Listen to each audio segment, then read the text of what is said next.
Bri Lafferty is a passionate deaf doula. Did you know there was such a thing? After facing a lifetime of chronic illness, Bri is excited to share how guided imagery can help assist people dealing with chronic pain and chronic illness. Her credentials related to this subject are a Bachelor of Science in Business Administration, Certified Deaf Doula, Certified in Ericksonian Hypnotherapy, and she's a published author on a rare chronic illness, which is on the back there on the table. So go for it, Bri. Thank you, Dulcie. So I am here kind of on a different spectrum. I am here because I suffered, even though I am young, and I realize I'm young, I suffered over 2/3 of my life with chronic pain. Not just chronic illness, but chronic pain. So I'm here to talk about, yes, of course, chronic pain can happen from an injury or an illness that attacks your tissues and your body. And technically, what chronic pain is the normal acute pain is when you heal from days to months, upwards of 6 months. So let's say you break a bone. You're going to be healed in about 6 months. There will be continual healing. Or, you pull a muscle, you strain a muscle, you tear a muscle, you have surgery. The body is phenomenal about healing. So these healing processes take less than 6 months. If you experience pain beyond this, your body is still in this hyper responsive mode. It is perceiving danger. It still says, we're in danger, we need help, we need to protect this. So what happens when there was no injury? A lot of us deal, I have not found much research where there is no cause of this pain to begin with. A ton of medical professionals are great at being like, okay, this injury happened. Why are you still in pain? Let's figure it out. Let's help you.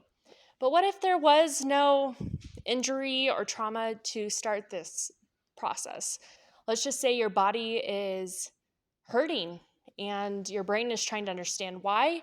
It's sending out all these pain signals and all these perceived things of danger. We need to protect ourselves, but we have no idea what. So it could be fibromyalgia where you're sensitive to touch because your brain doesn't know what's dangerous and what isn't. You could have nerve pain just because your whole body is inflamed, or just something is not right and your brain is trying to warn you and tell you we need to fix this. However, sometimes that reason is unknown. So there's a few different ways we can go about it. And there's obviously the pharmaceuticals, the pain relievers, the opiates, exercise, a better diet. But what if that's still not doing the trick?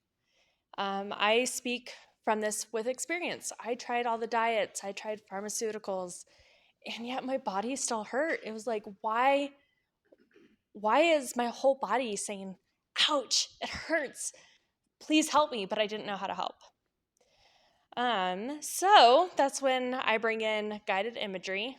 It's very similar to hypnosis. It's just a way to reach your subconscious mind about retraining your brain on what these pain signals are. Are you actually in danger? Are you actually fearful of what you need to touch, who needs to touch you, what you need to do, how you need to walk, how you need to live? Or is it your just brain being overly stimulated because the nervous system is like, something's wrong, so everything hurts. Air hurts, cold hurts, heat hurts. It's just this overexcited nervous system.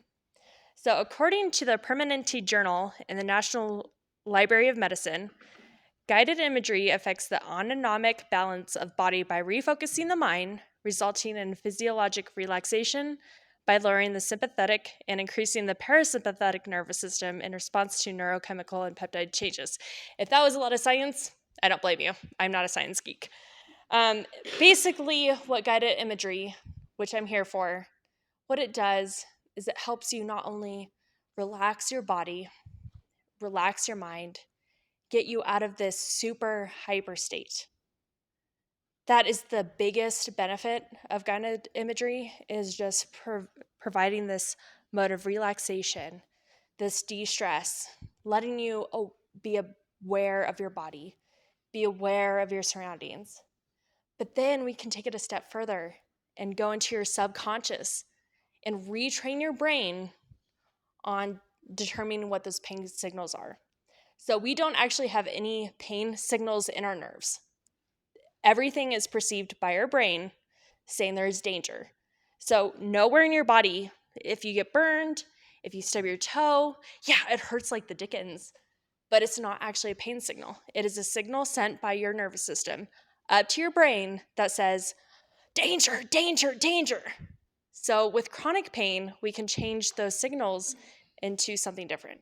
We can say, thank you, I'm aware.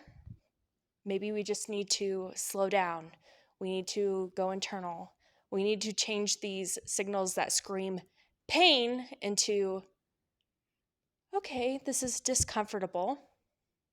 Why? And we really go within and reflect and change those signals into a pain response, into something much more mellow. So another thing about guided imagery, it has no known risks, perfectly safe to practice. You achieve the best results when led by a professional, but after a few sessions, you can do it on your own. So think about chronic pain in the same way as it took you years and years and years to probably develop this pain. We are a culture of cure-alls instantaneously. It's going to take a little while. But with the daily meditative guided imagery practice, they have studies that show relief in as little as 2 months. But you have to be dedicated. You have to be dedicated to talk to your subconscious. You have to be dedicated to talk to your body. You have to be dedicated to retrain your brain.